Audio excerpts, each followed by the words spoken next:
Assalamualaikum warahmatullahi wabarakatuh. Bismillah. Alhamdulillah. Alhamdulillahilladzi faradha alaina siyam kama faradha alal ladzina min qablina. Allahumma salli wa sallim wa barik ala sayyidina Muhammad wa ala alihi wa ashabihi wa alaina ajma'in. Qala Allah ta'ala fi kitabihil karim, a'udzu billahi minasy syaithanir rajim. Ya ayyuhalladzina amanu kutiba alaikumus syiyam kama kutiba alal ladzina min qablikum la'allakum tattaqun.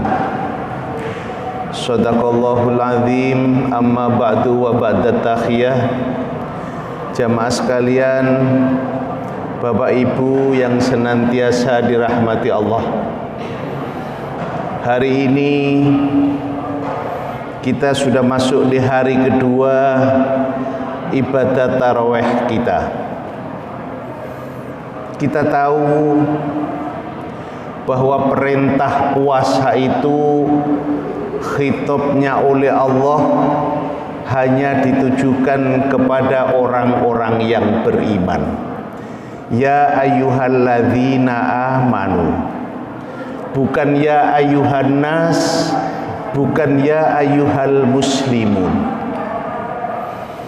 Kalau kita melihat dalam tafsir-tafsir yang ada, kenapa yang diperintahkan oleh Allah untuk melaksanakan ibadah puasa itu kok hanya orang-orang yang beriman? Ternyata ibadah puasa itu ibadah yang universal. Oleh Allah tidak saja diwajibkan kepada umat Muhammad, tapi umat-umat sebelum umat Muhammad pun sudah diwajibkan melaksanakan ibadah puasa. Kama kutiba alal ladzina min qablikum. Bapak Ibu jamaah sekalian,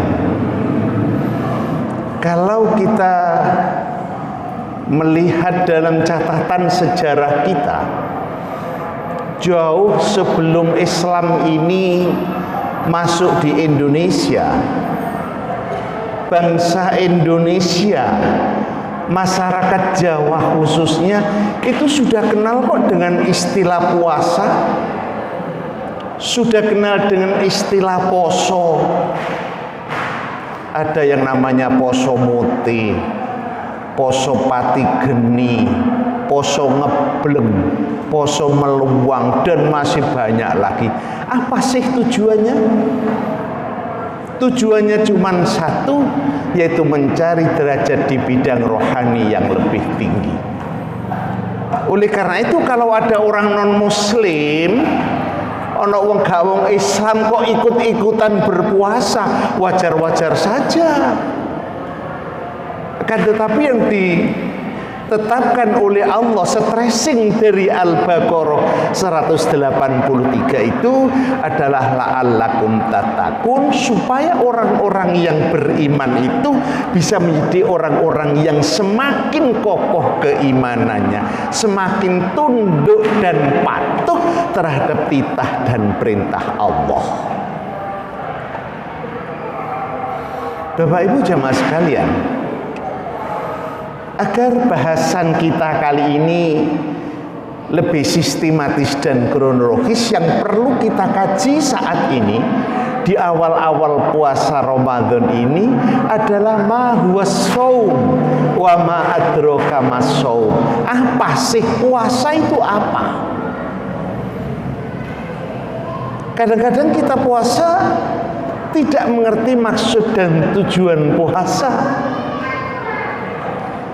As-shaum lughatan al-imsak, wastilahan al-imsaku mimma yubtilus shauma min tulu'il fajri ila ghurubis samsi. Puasa menurut bahasa, menurut etimologi adalah mencegah atau menahan Wastilahan menurut terminologinya, istilahnya puasa adalah mencegah sesuatu yang dimasukkan ke dalam perut kita, baik dari segi makanan atau minuman, atau kita kumpul dengan istri pada siang hari mulai waktu subuh sampai dur maghrib. Itulah pengertian puasa. Lah kalau kita ini mengartikan puasa hanya berdasarkan pengertian-pengertian semacam ini, banyak di antara kita yang sudah mampu melaksanakan puasa. Bahkan tidak cuma 14 jam, jauh lebih dari itu, sampai 16-18 jam. Banyak yang lebih mampu untuk melaksanakan puasa. Tapi bukan itu yang dikehendaki oleh Allah. Apa yang dikehendaki oleh Allah berkenaan dengan puasa ini? Yang dikehendaki oleh Allah adalah pengendalian diri kita. Oleh karena itu sampai-sampai Nabi Rasul menyampaikan banyak sekali orang yang berpuasa, puasa, tapi puasanya tidak bermakna di hadapan Allah. Hanya memperoleh lapar, haus semata. Hanya memperoleh itu saja yang ia lakukan. Puasanya tidak bermakna di hadapan Allah. Nah, yang bermakna yang bagaimana? Yang bermakna puasa kita adalah tidak saja puasa fisik kita, tapi hati kita juga puasa. Kenyataan kita kan tidak, gitu. Banyak orang yang puasa, hanya fisiknya puasa, hatinya tidak ikut puasa. Mohon maaf ya, mungkin di antara kita ini ada yang demikian. Atine yang secara fisik puasa, fisiknya puasa, atine gak melok poso. Fisiknya kita saat ini sedang sholat di masjid, atine no omah. Kalau ku mau wis tak ombe apa durung? Komporku wis tak pateni ta durung? Macam-macam. Hatinya ini tidak ikut di masjid. Dan ini banyak sekali. Mungkin di antara kita banyak yang begitu. Cuma kita tidak tahu sopo si A si B si C ini. Dan pengalaman ini Bapak Ibu jamaah sekalian, ini sudah pernah ya sebagai ilustrasi kita. Saya sudah kadang-kadang itu mengantarkan jamaah haji, jamaah umroh itu ya. Kadang-kadang itu kalau orang-orang itu jamaah saya sudah berada di masjid, sudah berada di Masjid Nabawi misalnya, saya tanya, Bapak Ibu sekalian, saat ini jenengan ini sudah berada di Masjid Nabawi, apa perasaan sampean gimana? Itu tidak sama. Ada yang mengatakan saya senang sekali Pak Ustadz melihat begitu banyaknya orang-orang dari berbagai negara, dari berbagai bahasa yang kita lihat macam-macam. Saya katakan bukan itu. Sampean kalau sudah datang di Masjid Nabawi ini seperti sampean sudah datang di kediaman Rasulullah. Bagaimana hormat takzim kita kalau sudah masuk di kediaman Rasulullah. Maka siapa yang masuk ke rumah Rasulullah, meskipun Rasulullah sudah tidak ada, kata Nabi sama saja dengan waktu saya masih hidup. Kebanyak jamaah tidak, kadang-kadang itu masih sehari berangkat tiba di Madinah, sing dibingungna itu beli paketan, nelpon keluarga eno omah. Nak ojo lali yo, ya pitike kok pakanono. Ojo lali kucingnya kok sampai gak dipakani, manuke gak dipakani kok mati. Padahal niatnya sudah, gitu. Niatnya sudah kita melaksanakan ibadah, tapi di sana ternyata hanya fisiknya saja, tapi hatinya itu masih di rumah. Padahal kita sudah berdoa waktu berangkat, ya Allah, antas sahibu fis safari wal khalifatu fil ardi, ya Allah, engkau yang menemaniku dalam perjalanan, engkau yang menjaga keluargaku di rumah. Tapi nyatanya iseng dipikir iseng keluarga ini bermacam-macam. Berarti hanya fisiknya saja. Sampai saking nemenin gitu. Saking nemenin yang handphone tadi teleponan dengan anaknya, dengan keluarganya, itu tidak di silent. Begitu masuk waktu subuh, ketika itu di Raudhah, ini jamaah sendiri. Sudah di Raudhah, anaknya yang di Indonesia itu telepon. Karena kalau di sana itu jam 6 pagi waktu subuh, itu di sini sudah jam 10 siang. Jam 10 ditelepon anaknya, teleponnya muni. Teleponnya kerang-kering pada waktu sholat subuh. Dia berada di Raudhah, teleponnya muni, berdering terus. Sampai imam ini gitu. Yang imam ini masjid Raudhah, mas imamnya itu di atas. Langsung selesai sholat, langsung dia turun marah-marah imamnya di Madinah. Untuk saya juga mengerti bahasa Arab sedikit-sedikit. Marahnya luar biasa. Kenapa sampean ini sudah di tempat Rasulullah? Ini Raudhah. Raudhah ini adalah taman yang ada di surga. Kenapa sampean masih seperti itu? Lu ngono iku jamaah niku ketok imam ngamuk niku malah amin. Amin, amin. Gak ngerti nek diuring-uring. Semakin marah imamnya, ayam amin ini tambah nemen. Amin ya Allah, amin. Wah, wong Surabaya. Jadi sampai segitu. Oleh karena itu jadi hati. Puasa juga begitu. Makanya sampai Rasulullah menyampaikan, man soma Ramadhana imanan wahtisaban. Yang satu man qoma Ramadhana imanan wahtisaban. Ini menunjukkan bahwa ibadah Ramadan tidak saja fisik, tapi hati juga sudah ikut masuk di Ramadan itu. Gitu.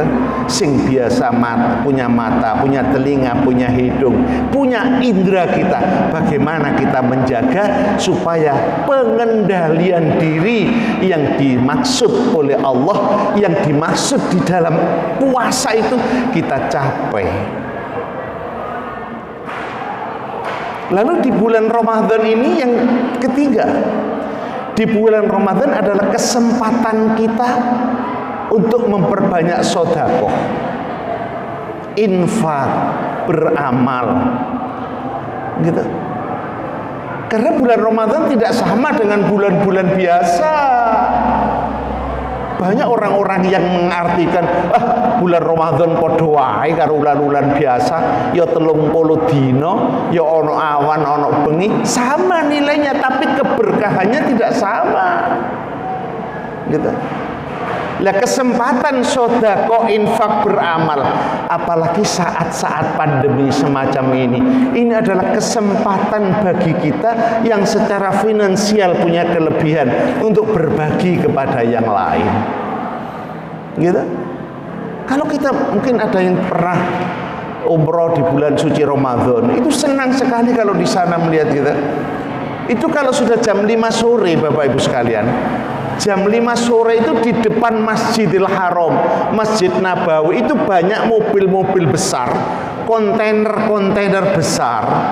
Itu mereka itu mencari customer, mencari ta'al sabilillah, berbagi, dibagi. Namun itu tak teluk sengake wong Indonesia. Ada sampai gowo kresek, sampai bek kresek, ya dikasih. Sebab kalau yang bawa mobil itu bawa makanan tidak habis, dia marahi luar biasa oleh jeragannya, majikannya. Jadi berbagi. Bahkan ada, gitu, ada orang yang tidak membagikan makanan, tapi membagikan uang. Jadi membagikan, bawa uang itu 10 real, 10 itu sampai segini dibagi. Tapi saya tidak bilang kepada jamaah saya, wis tak batin lagi nek ngomong gerutu-gerutu kentek iki ojol rono kabeh, saya bilang gitu. Saya pura-pura gak ngerti. Ya, karena apa mereka melaksanakan seperti itu? Karena terinspirasi dari apa yang pernah disampaikan oleh Rasulullah, man aftara shaiman falahul ajru shaim min ghairi ayyan qusam min ajrihi syai'un. Orang yang memberikan takjil, berbuka kepada orang yang berpuasa, maka ia akan mendapat pahala seperti pahalanya orang yang berpuasa itu. Lho kula sampean kabeh ngemei gitu, berbagi kepada orang yang lain, memberikan sedekah orang yang berpuasa. Pahala yang kita terima sama dengan pahala orang yang berpuasa itu dengan tidak mengurangi pahala orang lain. Inilah keistimewaan di bulan suci Ramadan.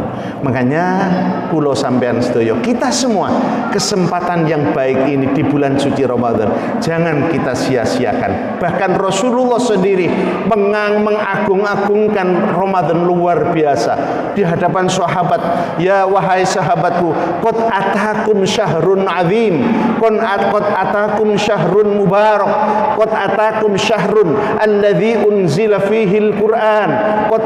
Terus yang disampaikan oleh Rasulullah, begitu istimewanya bulan Ramadan ini. Nah inilah kesempatan emas kita.